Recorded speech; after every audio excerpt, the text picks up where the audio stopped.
काही कथा प्रेमाच्या असतात, काही संघर्षाच्या आणि काही अशा असतात ज्या माणसाला जिवंत ठेवण्यासाठी त्यालाच जाळतात. ही आहे अग्नीर. नमस्कार मित्रांनो, आज आपण अग्नीर या कथेच्या 5व्या भागात प्रवेश करत आहोत. उटी, तामिळनाडू शहराच्या नीलगिरी पर्वतरांगांमध्ये वसलेलं एक निसर्गरम्य ठिकाण.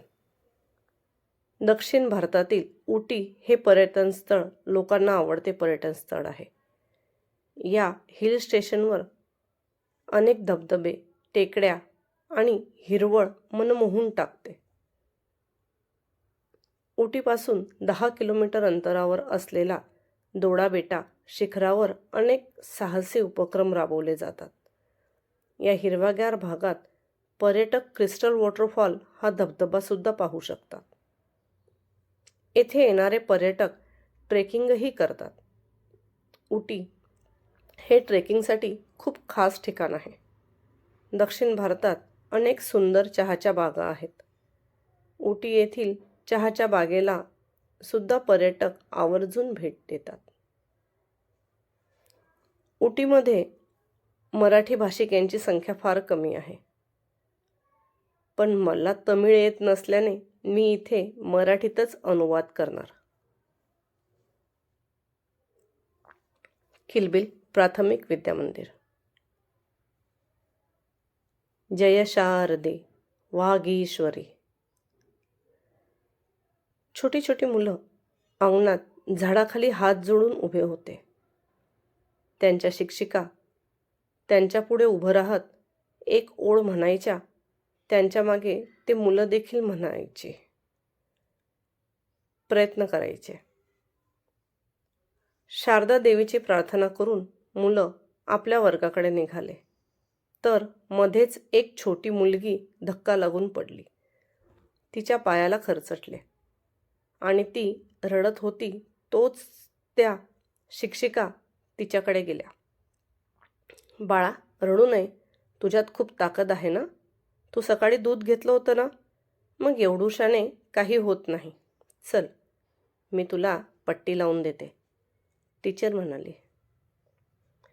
टीचर दीदी, त्याने मला मुद्दाम धक्का मारला. ती छोटी मुलगी. ओय, काय सांगते. मी तुला धक्का मारला का? मी तर माझा जात होतो,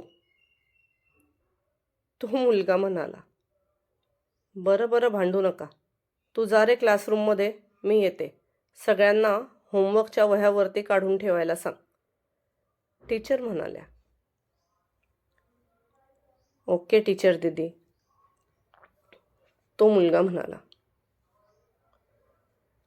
त्या शिक्षिकेने मुलीला आपल्या दोन्ही हातात उचलले आणि तिला स्टाफ रूमकडे घेऊन गेल्या. तिच्या पायाला थोडं खरचटलं होतं आणि लाल झालं होतं. त्यावर त्यांनी डेटॉल लावून पहिले पूर्ण जखम साफ केली आणि मग औषधाने ते कव्हर करून दिलं. त्या तिला घेऊन परत वर्गात आल्या. मुलांनी आपल्या होमवर्कच्या वह्या वरती काढून ठेवल्या होत्या.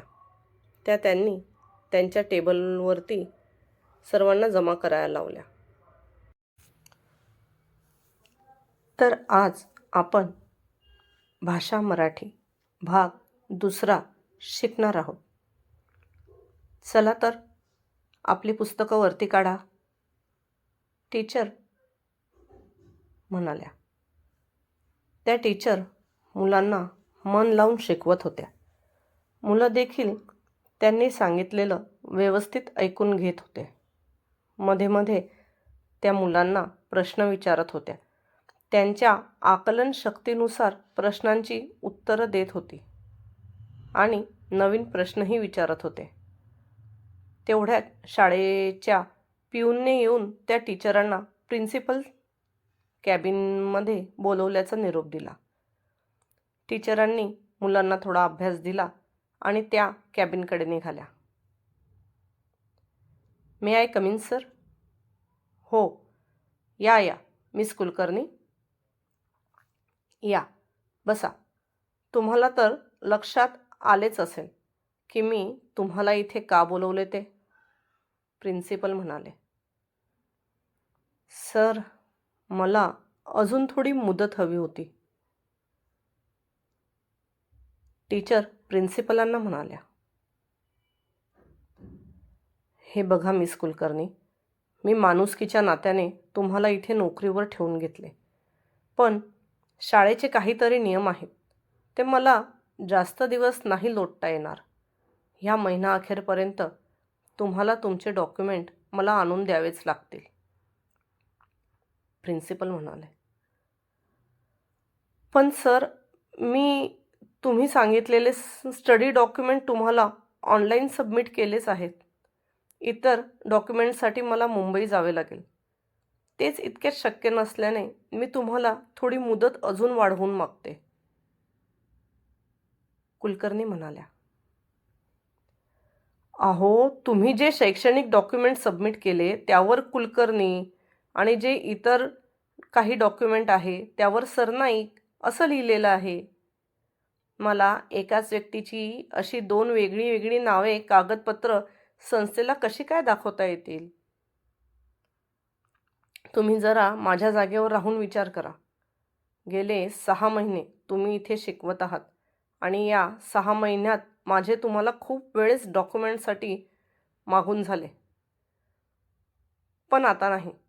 आता जर तुम्ही डॉक्युमेंट देऊ शकला नाही तर मात्र तुम्हाला ही नोकरी सोडावी लागेल, प्रिन्सिपल थोडे रागातच म्हणाले. ठीक आहे सर, मी बघते काय करता येईल, कुलकर्णी म्हणाल्या. मिस कुलकर्णी वर्गात आल्या. मुलं त्यांची वाट पाहत होते. आता मात्र त्या टीचरांचे शिकवण्यात लक्ष लागत नव्हतं. त्यांच्या डोक्यात सारखा डॉक्युमेंटचा विचार येत होता. त्यांनी मुलांना अभ्यास दिला आणि टेबलवर हाताचे घडे घालून त्यावर डोकं टेकून विचार करू लागल्या. पण त्यांचे विचार कुठेच थांबत नव्हते. शेवटी शाळा सुटल्यावर त्यांनी आपली बॅग उचलली आणि घराकडे निघाल्या. घरी येताच त्यांनी कॉफी बनवली आणि त्या बाजूच्या रूममध्ये गेल्या. भूमी, काय झालं? अजून बरं नाही वाटत आहे का? ही मिस कुलकर्णी यांची मैत्रीण भूमी, जी त्यांच्यासोबतच त्या शाळेत काम करते, पण आज ताप असल्यामुळे रजा घेऊन घरी होती. नाही, दुपारी डोळे आग करत होते, पण आता बरं आहे. तू केव्हा आलीस? भूमी म्हणाली. झाला ग थोडा वेळ. घे, मी तुझ्यासाठी कॉफी बनवून आणली आहे, ती सोबत घेऊ.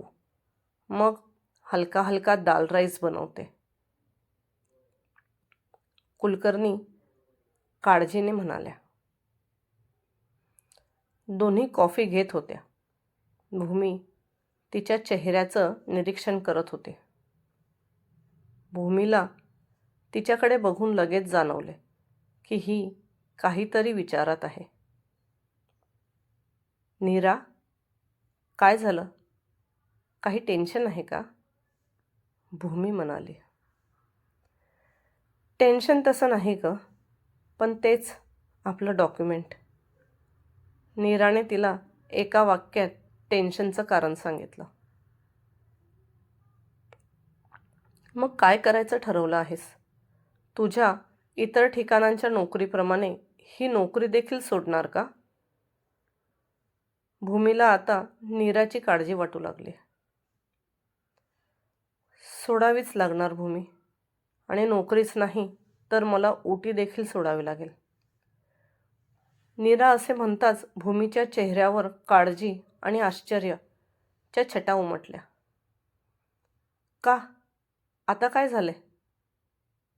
भूमी म्हणाली, तुला तर माहीत आहे माझे एका ठिकाणी जास्त दिवस राहणे शक्य नाही.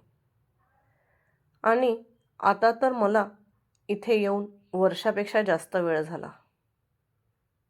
पण तू काही काळजी करू नकोस. मी प्रिन्सिपल सरांशी बोलेल. यावेळेस तुला माझ्यासोबत कुठेही फरफटत येण्याची गरज नाही. नीरा असे म्हणताच भूमीने रागात तिच्याकडे पाहिले. हो मग, तुला आता थोडीच माझी गरज आहे. गरज होती म्हणून इतके दिवस मला सोबत वागवले. ठीक आहे, जा कुठे जायचे ते. मी पण तुझ्यासोबत येणार नाही. पण मला खरं खरं सांग, काय झाले आहे? का तू इथून जायची गोष्ट करते आहेस? भूमी म्हणाली, भूमी, वाईट वाटून घेऊ नकोस. मला 3-4 दिवसापासून सतत कोणीतरी मागावर असल्यासारखे वाटते आहे. आणि खरं सांगते, तू होतीस म्हणून ही नीरा जिवंत तरी आहे. नाहीतर काय माहिती मला खरंच अशा वागण्याचा पश्चाताप होतो. माझ्यामुळे तू देखील या सर्वात गुंतली आहेस. तू माझ्यासोबत राहिलीस तर माझ्याबरोबर तू देखील पकडली जाशील. तू इथेच राहा आणि सेफ राहशील. नीरा म्हणाली, अगं हो, पण कुठे जाशील? कशी काय व्यवस्था करशील? किती दिवस नीरा? अजून किती दिवस तू अशी लपत फिरणार आहेस? भूमी तिच्या काळजीने, अगं होईल काहीतरी. आणि जोपर्यंत मी बबलूला मेंटल असायलममधून सोडवून आणत नाही तोपर्यंत तरी मला बँगलोरच्या आजूबाजूलाच राहावे लागेल. नीरा काहीतरी विचार करत उदास चेहऱ्याने म्हणाली. कॉफी झाल्यावर तिने 2 कप उचलले आणि किचनमध्ये घेऊन गेली. भांडे धुता धुता पण ती तोच विचार करत होती. का देवा, का माझ्या वाटेला तू एवढे दुःख दिलेस? मी कोणाचे काय वाईट केले होते ज्याची शिक्षा मलाही अशी मिळाली? तुला जर कशाची शिक्षा द्यायची होती तर मला द्यायला पाहिजे होती. त्यात त्या निरागस जीवाचा तरी काय दोष? बिचारा माझ्यामुळे रोज काय काय सहन करतो आहे. त्याचे संपूर्ण आयुष्य माझ्यामुळे पणाला लागले आहे आणि मी मात्र काहीच करू शकत नाही. मी तर त्याला साधी भेटायला देखील जाऊ शकत नाही. कसल्या तरी आवाजाने तिच्या विचारांची तंद्रे तुटली आणि तिने बाहेर येऊन बघितलं. शेजारच्या मावशी आल्या होत्या. नीरा, ए नीरा, आहेस का गं घरात? मावशी, हो मावशी, बोला, काय काम काढलं? ती आपले ओले हात पुसत किचनमधून बाहेर येता येता बोलली. अगं ते थोडं बोलायचं होतं, मावशी म्हणाल्या. हो हो, बसा ना मावशी, बसून बोलूयात. नीरा त्यांना खुर्ची देत म्हणाली. हो हो. त्या बसल्या होत्या की नीराने त्यांच्या हातात पाण्याचा ग्लास दिला. पाण्याचा घोट घेत घेत त्या पुढे बोलू लागल्या. अगं, तुला तर माहिती आहे, माझी बहीण राहते म्हैसूरला. ती एका मोठ्या हवेलीत एका मुलाला शिकवायला जाते. मी तुला मागे सांगितलं होतं ना तिच्याबद्दल? मावशी म्हणाल्या. हो हो, आठवते ना. मग त्याचे काय? नीरा, अगं, तिच्या मुलीला आता 8वा महिना चालू आहे आणि तिला तिच्या मुलीच्या डिलिव्हरीसाठी 4 महिन्याला दिल्ली जायचे आहे. पण ते लोक तिला असं जाऊ देणार नाही. त्या लोकांनी माझ्या बहिणीला सांगितले जर तिने तिच्या बदली कोणाला तिथे पाठवले नाही तर तिची नोकरी जाईल. ती कोणा दुसऱ्याला मिळेल. मावशी उदास चेहऱ्याने म्हणाल्या. अरे, असे कसे कमी करतील? त्यांना म्हणावं कोणीतरी बदली टीचर शोधून द्या, म्हणजे त्या मुलाचे पण नुकसान होणार नाही. नीरा म्हणाली. म्हणून तर तुझ्याकडे आली ना. मावशी असं म्हणताच नीरा न समजून त्यांच्याकडे बघायला लागली. आमचे हे मला म्हणाले की तू आता ती नोकरी करू शकत नाही, म्हणून मग मला वाटले की तुला सांगून बघावे, माझ्या बहिणीची मदत करशील का म्हणून. या मावशी आपल्या प्रिन्सिपल सरांच्या वाईफ बरं का. मावशी, तुमचे खूप खूप आभार. मी तुम्हाला सांगू नाही शकत की तुम्ही यावेळेला मला ही बातमी देऊन किती मदत करत आहात ते. आणि सॉरी जर सकाळी सरांना शाळेत काही जास्त बोलली असेल तर. नीरा बातमी ऐकून खुश झाली होती. अगं काहीही काय, तू मला माझ्या मुलीसारखी आहेस. उलट तू माझ्या बहिणीच्या जागेवर जाशील तर तिला तिच्या नोकरीची काळजी राहणार नाही आणि ती मुलीच्या डिलिव्हरीत व्यवस्थित लक्ष घालू शकेल. असे म्हणत मावशी थांबल्या. त्यांनी त्यांचा हात तिच्या डोक्यावरून फिरवला आणि पुढे बोलू लागल्या. पण एक सांगते नीरा, मला माहीत नाही, पण एक गोष्ट नक्की या अनुभवी डोळ्यांनी बघितली आहे की तू खूप दुःखात आणि काळजीत आहेस. काही गोष्टी इतरांना सांगितल्या जात नाही हे मी समजू शकते, पण तरी तुला कधीही माझी गरज लागली तर या मावशीचे दार तुझ्यासाठी नेहमी मोकळे आहेत.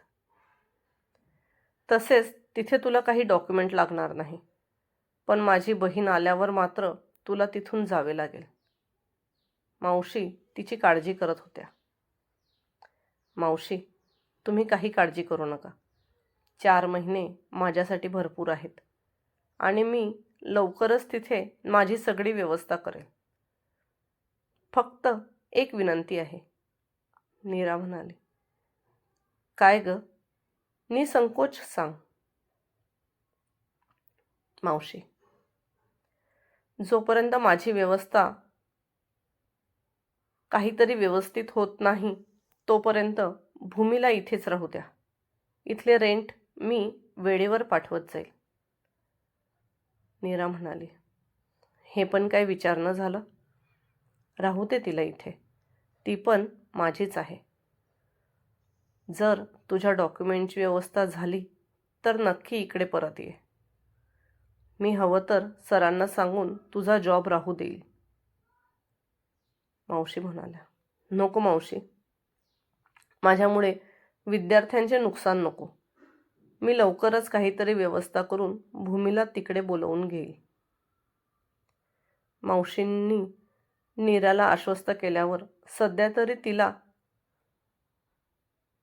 तिची चिंता मिटली होती. पण काय याचे उत्तर आपोआपच तिला देवाने दिले होते. आता लवकरच तिने म्हैसूरसाठी निघायचे ठरवले. पळणं ही कमजोरी नसते,